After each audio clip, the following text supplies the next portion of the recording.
बिस्मिल्लाहिर्रहमानिर्रहीम रब्बि ज़िदनी इल्मा। अस्सलामु अलैकुम जमात दो। आज हम उर्दू ग्रामर की कॉपी में एक सरगर्मी लिखेंगे। सरगर्मी है आम के बारे में लिखेंगे। इस मौसम का जो सबसे अच्छा फल है वो आम है और आप सबको भी आम पसंद होगा।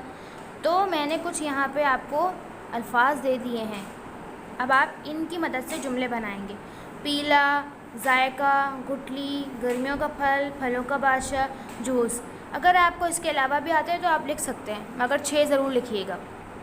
जैसे पीला, आम का रंग पीला होता है, इसका जायका मीठा होता है। इस तरीके से आप इसके 6 जुमले लिखेंगे। टाइटल पेज में आपको आम बनाना है।